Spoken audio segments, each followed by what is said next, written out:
Hola a todos, voy a seguir explicando el siglo XX de historia de España. En vídeos anteriores ya expliqué el 9.1 y el 9.2 y ahora voy a explicar el 9.3 que habla de la dictadura de Primo de Rivera y del final del reinado de Alfonso XIII.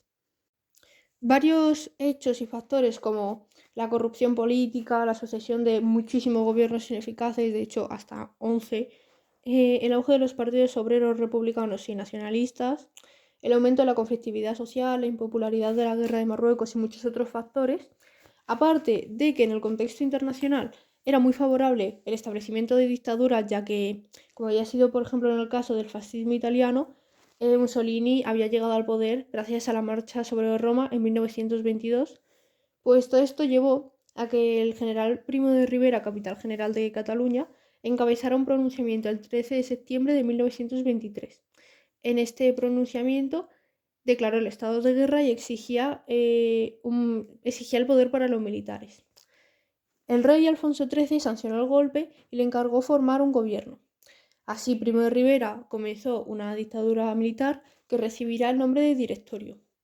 Vale, es importante destacar que Primo de Rivera se veía a sí mismo como el cirujano de hierro, que Joaquín Costa había propuesto como solucionar los problemas de España. O sea, Primo de Rivera creía que él era quien iba a lograr solucionar todos los problemas de España, incluso la corrupción política, la sucesión de gobiernos ineficaces, todas las fuerzas de oposición, la conflictividad social, todo.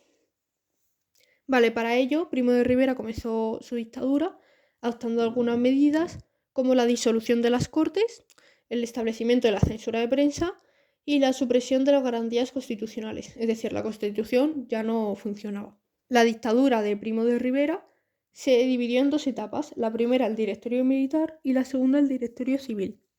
Vale, el directorio militar fue de 1923 a 1925. Vale, recibió este nombre ya que el gobierno el primer gobierno que tuvo la dictadura de Primo de Rivera estaba formado por militares. Durante este periodo se mantuvo el estado de guerra y la censura de prensa. La Constitución seguía suspendida, no la llegó a derogar, solo la suspendió y se prohibieron las actividades de los sindicatos y partidos políticos. Vale, adoptó algunas medidas como la sustitución de los gobernadores civiles por militares y el nombramiento de alcaldes en el gobierno. También adoptó una política centralista y pues suprimió la mancomunidad. Si os acordáis de la ley de mancomunidades que otorgaba a regiones como Cataluña, País Vasco, Galicia, que otorgaba mayor autonomía, pues la suprimió. Y también prohibió en Cataluña la bandera y el idioma catalán. También prohibió las huelgas y manifestaciones.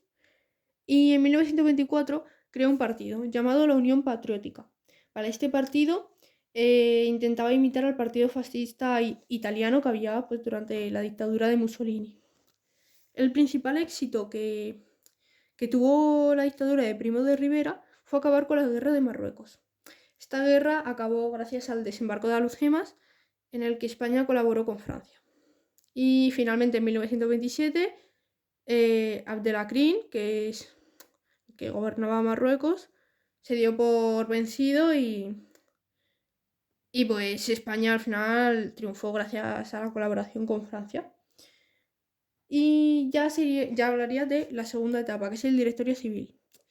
El directorio civil, bueno, no sé si lo he dicho, pero el directorio militar iba de 1923 hasta 1925.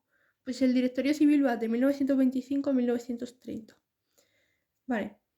Una vez que el régimen ya estaba consolidado, se constituyó un gobierno formado por militares, que es como estaba durante el directorio civil, y aparte también por civiles. Por eso ya se llama directorio civil. Vale, para ello creó una asamblea nacional consultiva, cuyas funciones eran asesorar al gobierno y elaborar una pseudoconstitución o ley general. Vale, el directorio civil puso en marcha una política económica intervencionista, que la verdad es que se benefició bastante gracias a la prosperidad económica de los felices años 20. Para ello, aplicó algunas medidas proteccionistas como aumentar los aranceles y crear monopolios estatales y entidades bancarias como el Banco Exterior. También puso en marcha el Plan Nacional de Infraestructuras con la construcción de embalses, ferrocarriles, carreteras, etc. Y también se crearon organismos públicos como el EFE o las confederaciones hidrográficas.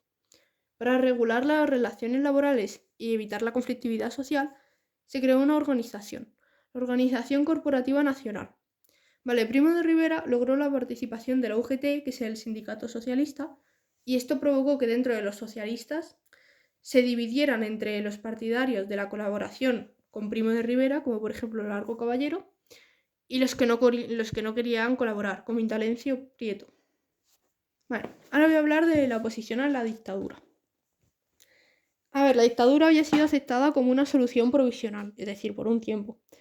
Pero se ve que la dictadura estaba intentando perpetuarse en el poder, se quería quedar en el poder. Entonces, esto generó una creciente oposición. Por una parte, hubo una gran oposición de las clases medias urbanas, en la que destacaban las huelgas que convocaron los estudiantes. También los nacionalismos periféricos, sobre todo el nacionalismo catalán y vasco, eran como los más importantes, los más fuertes. Y estos nacionalismos empezaron a radicalizarse y a tirar hacia el republicanismo. También el movimiento obrero, que convocaba huelgas por la mala situación obrera que había, y los republicanos, que crearon la Alianza Republicana en 1926. El creciente descontento también en las filas del ejército, había gran parte del ejército que no estaba de acuerdo con Primo de Rivera, pues el gran descontento en algunas filas del ejército se mostró en un pronunciamiento conocido como la Sanjuanada, en 1926.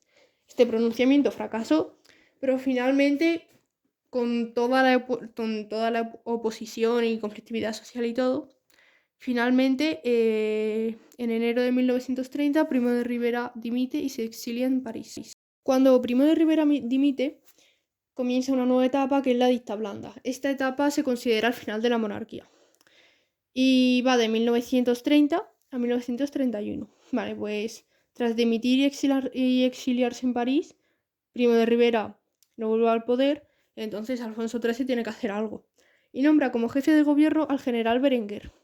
Vale, Berenguer tarda mucho en hacer las reformas, por lo que la oposición antimonárquica deciden hacer algo. Y en 1930 firman el Pacto de San Sebastián. Vale. Este pacto tenía el fin de derrocar la monarquía y poner una república en España. ¿Qué pasa? Que este pacto no sirve de nada, entonces se forma un comité revolucionario. Está formado por todos los que participaron en el Pacto de San Sebastián. Y poco tiempo después se da la sublevación de Jaca, pero que finalmente fracasa y todos los miembros del comité son encarcelados en la Modelo de Madrid, que es una cárcel que había en ese momento en Madrid. En 1931, Berenguer dimite porque ya no tiene nada que hacer y es sustituido por Aznar, el almirante Aznar. Vale. Aznar convoca elecciones municipales para el 12 de abril de 1931.